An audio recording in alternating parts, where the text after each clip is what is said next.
اهلا بيك في قناه اضرب. انا جو.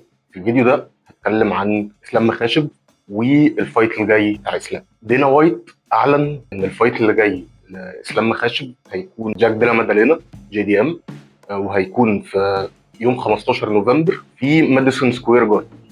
ماديسون سكوير جاردن من اكتر الاريناز المهمه واللي حصل فيها نزالات تاريخيه، وخاصه في البوكسنج، وكل الفايترز بيبقوا عايزين ان هم يكسبوا فايت كبير في ماديسون سكوير جاردن، لانه بيزود للليجاسي بتاعهم وبيزود للارث بتاعهم. طيب، مين هو اسلام مخاشب؟ اسلام مخاشب فايتر من داغستان، صديق حبيب من الطفوله، وبيتمرن مع ابو حبيب، الله يرحمه، برضه من لما كان طفل. اسلام مخاشب انا في الاول اول ما سمعت عنه الناس قاعده بتقول ان ده حبيب اللي جاي، ده حبيب اللي جاي. فهو اصلا كان محطوط عليه اكسبكتيشنز عاليه قوي وعليه توقعات عاليه قوي. يعني انا كنت حاسس ان لا، يعني مكبرين الموضوع، وحبيب نفسه حتى لما بيقول كده بيبقى بيطبل لصاحبه، يعني بيحاول ينفخ فيه وبتاع. طلع بقى ان اسلام فعلا مش بس حبيب اللي جاي، طلع ان اسلام ده حبيب 2.2، يعني النسخه المعدله والاقوى من حبيب. اقوى من حبيب في ايه؟ ان حبيب كان مهيمن جدا في الريسلينج، في المصارعه. السترايكنج والضرب عنده ما كانش احسن حاجه، ما كانش واقع قوي، بس ما كانش يعني كان في ناس احسن منه بكتير.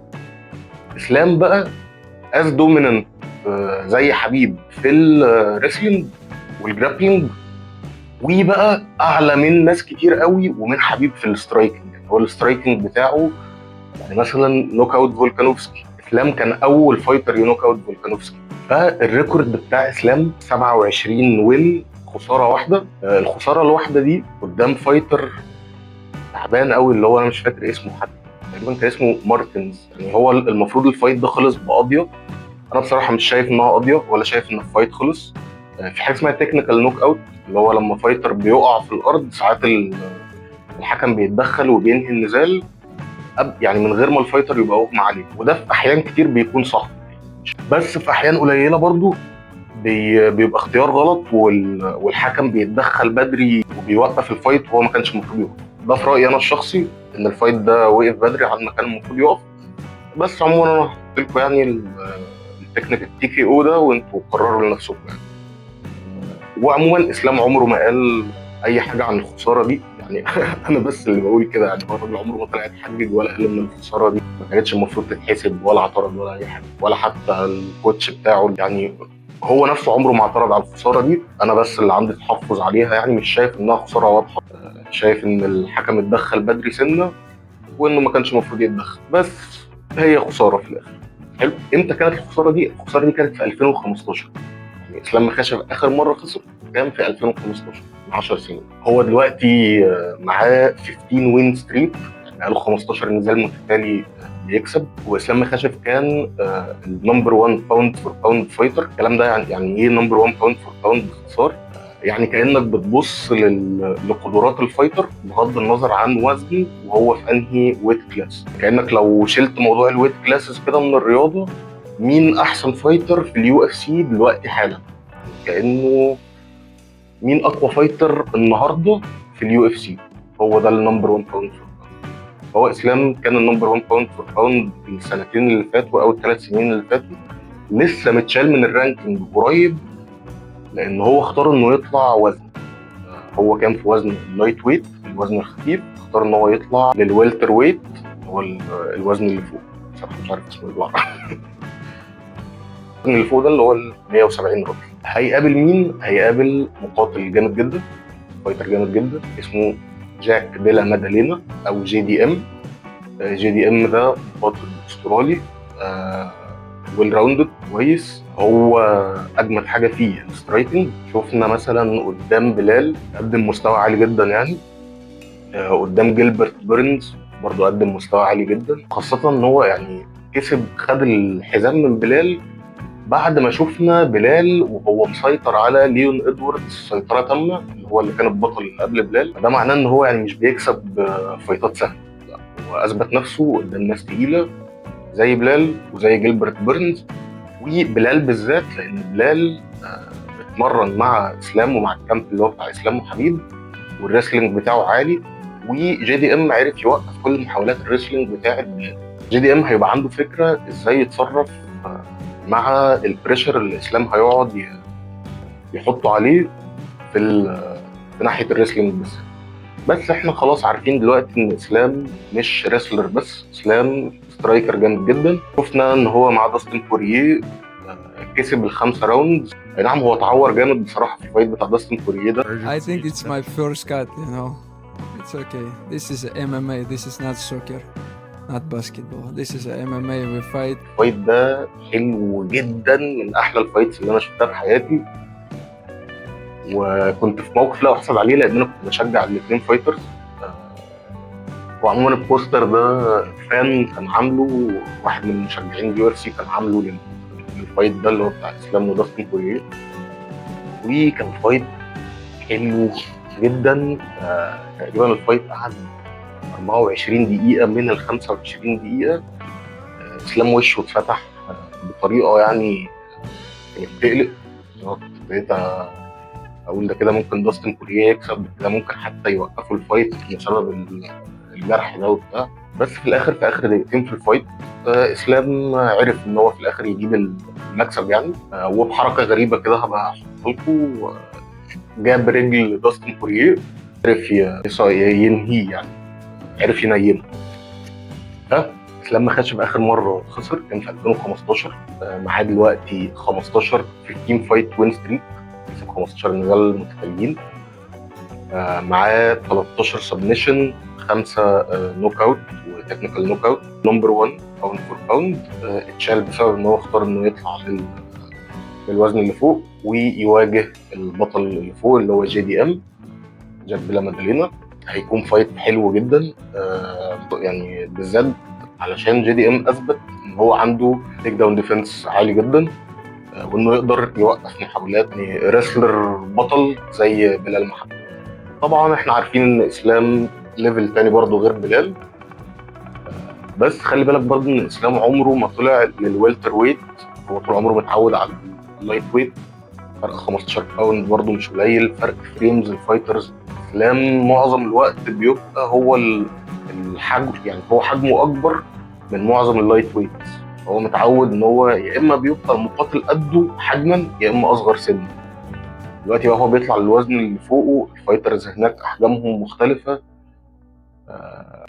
يعني ده تشالنج جديد بالنسبه للاسلام يعني. وطبعا انا في الاخر فلوسي على اسلام، فلوسي دي يعني مجازيه مش حقيقيه، بس انا في الاخر يعني رايي ان اسلام هو الفايتر الاجمد يعني، بس برضه مش بطريقه ان انا متاكد انه هيكسب. اسلام كسب اسامي تقيله قوي وليه فايتس حلوه جدا، يعني ارشح لكم تشوفوها. اهمها اسلام فيرسز داستن بوريه، دي كانت حرب، ده كان فايت حلو جدا جدا جدا.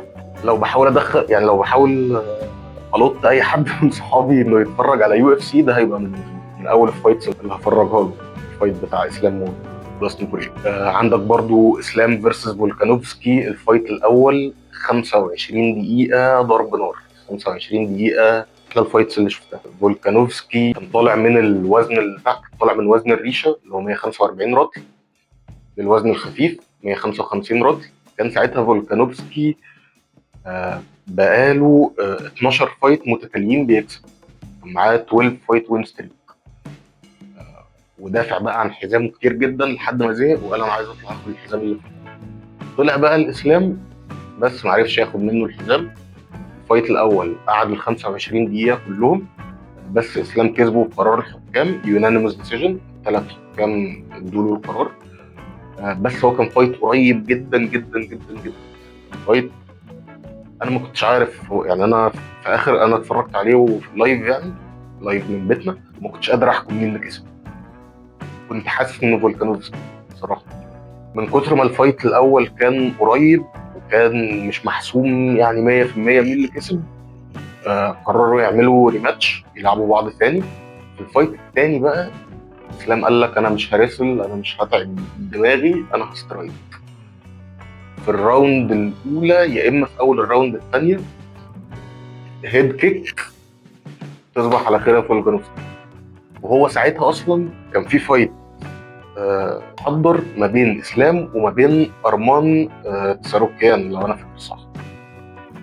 وساعتها ارمان جه قبل الفايت وقال ايه ده انا مصاب، انا مش هعرف احضر.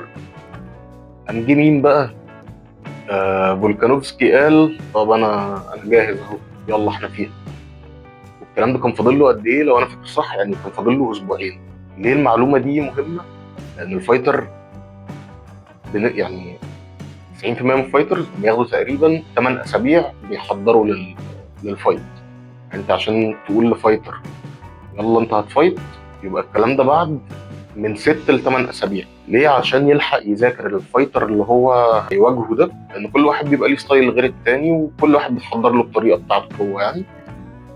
وبقى ان انت مثلا عندك وزن المفروض تظبطه عشان انت هتفايت في ميزان معين، تظبط، محتاج تبقى جاهز، ما تبقاش بقالك كتير كنت مريح والماسل ميموري بتاعتك مش حاضره قوي، يعني محتاج وقت تحضر للفايت. ففكره انك تقوم كده وانت فاضل اسبوعين على الفايت تقول يلا انا هفايت اسلام مخاشف، قرار خاطئ.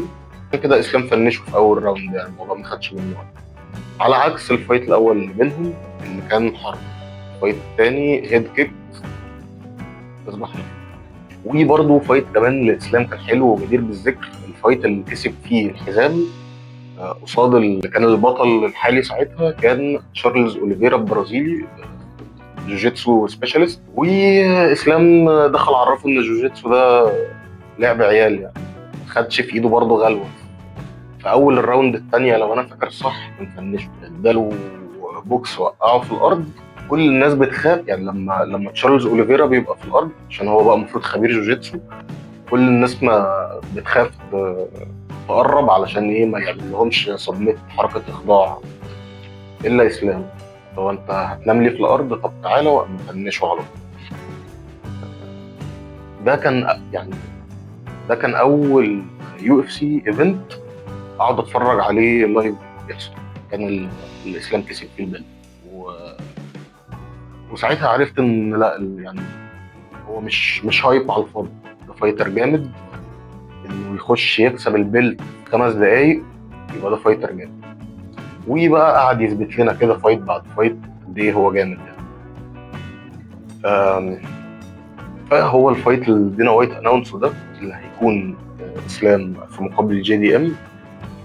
جي دي ام استرالي، صديق كريج جونز. كريج جونز ده واحد من احسن 3 في رياضه الجوجيتسو في العالم حاليا. وكريج جونز ده نفس اللي ساعد فولكانوفسكي قبل الفايت بتاع اسلام خاشم، وعرف يخلي الفايت الاول بتاع فولكانوفسكي 25 دقيقه اسلام ما عرفش يسبمت فولكانوفسكي. فده معناه ان كريج جونز، وهو كريج جونز بيقعد يقول ان هو عنده الانتي داغستاني واي، عنده الطريقه اللي يوقف بيها المصارع السامبو الداغستاني او المصارعه الداغستانيه اللي هي مدرسه حبيب واسلام والشله دي. انا شخصيا مش مقتنع يعني هو بالفعل فولكانوفسكي عرف يوقف كل محاولات اخضاع اسلام، بس هو في الاخر خسر في الفايتين. فكريج جونز فعلا يقدر يساعدك انك توقف محاولات اخضاع، بس يعني مش معنى ان كريج جونز في صفك انك هتكسب بدليل الفايتين بتوع فولكانوفسكي. بس ان كريج جونز يبقى في صفك خاصه قدام اسلام قدام فايترز داغستانيين هي فعلا حاجه رخمه يعني. ده الشخص اللي كانه معاه المفتاح او الشفره اللي ضدك اللي تعرف توقف. وجاك ديلا مادالينا فايتر جامد، هو انديفيتد في اليو اف سي، بقاله 8 فايتات في اليو اف سي كسبهم كلهم. الريكورد بتاعه بصفه عامه 12 وين وهزيمتين، 18 وين دول منهم 12 نوك اوت. فهو فايتر مسلي، سترايكر جامد جدا، تيك داون ديفنس عالي، وكريج جونز في صفه تحصل. وبعد الفايت ده لو اسلام كسب المفروض ان اسلام يرجع النمبر 1 باوند فور باوند، يرجع الملك الحالي، يرجع بستاجه كده ويرجع مكانه. يعني المهم يكسب وبعديها ياخد النمبر 1 باوند فور باوند. لو اسلام كسب الفايت ده او لما اسلام يكسب الفايت ده، في ايه بقى بعد كده؟ في يا اما إيليا توبوريا اللي قاعد بيهوهو بقاله فتره قاعد انا عايز اسلام انا عايز اسلام انا عايز اسلام، او حمزه شمايل. ده هيبقى سوبر فايت وده هيبقى سوبر فايت بصراحه. لو اسلام كسب جاك ديلا مادالينا، بالذات لو كسبه بسهوله، اتوقع ان ايليا توبوريا ده مش هياخد في ايد اسلام غلوه. ليه؟ لان هو ايليا توبوريا جي دي ام صغير يعني، فانت لو عرفت تكسب النسخه الكبيره تعرف تكسب النسخه الصغيره عادي. ده رايي الشخصي. حمزه شمايف بقى فيرسز اسلام، انا ما اعرفش ايه اللي هيحصل، ما عنديش فكره. عارف اللي هو when an unstoppable force meets an immovable object، العالم هينفجر. بس نستنى فايت اسلام وجي دي ام ده يحدي، ان شاء الله اسلام يكسب، وانا متحمس له جدا بصراحه الفايت ده. قولوا لي رايكم مين في الاثنين اللي هيكسب. هل اسلام هيأدي كويس في الويلتر ويت الوزن الجديد، ولا الشباب دي هم بتوع اللايت ويت ولما بيطلعوا مش هيبقوا قد المنافسه؟ بس لا، اسلام هيبقى قد المنافسه. لو اسلام كسب فايت جاك ديلا مادالينا وكسب بعديه فايت ايليا توبوريا، لو الفايت ده حصل، اسلام الافضل في التاريخ ويعدي حبيب ويعدي الناس كلها. لو جه بعديها بقى الفايت بتاع حمزه واسلام ده، انا هبقى قافل التلفزيون ساعتها، مش هتفرج على الفايت ده. في نفس الكارد ده دينا وايت اناونس ان في فايت تاني بين من الفايترز النسائيين، البطله زانج ويلي والبطله فالنتينا شيفشенكو. دول في وزن الفلاي ويت الذبابه والسترو ويت وزن القشه، 115 رطل و125 بس. هي البطله زانج ويلي هتطلع للوزن اللي فوق تقابل البطله فالنتينا شيفشنكو. بصراحه الاثنين الاثنين فايترز جامدين جدا. اتوقع مين يكسب فيهم؟ اتوقع زانج ويلي. فالنتينا شيفشنكو سترايكر جامده جدا، زانج ويلي جرابلر جامده جدا وسترايكر كويسه. بس زانج ويلي يعني انا شفتها بتكسب كتير بسيطره تامه، المنافسه بتاعتها ما بتجيش خالص. اما فالنتينا شيفشنكو يعني شفتها بتكسب بس بيبقى الفايت رايح جاي، واتوقع يعني ان زانج ويلي دي هتكسب، مع انها هي اللي جايه من الوزن اللي تحت للوزن اللي فوق. طبعا انا مش متاكد برضه بصراحه لان انا يعني مش متابع قوي ليهم، بس ده اللي انا متصوره يعني. وعلى فكره هيبقى فايت مسلي، طبعا مش هيبقى مسلي مثلا زي اسلام وجاك دول مدالينا يعني، بس هيبقى لطيف. اتمنى يكون الفيديو عجبكم. لو الفيديو عجبك اعمل لايك شير سبسكرايب، ساعدني اكبر الشانل. وشكرا، سلام.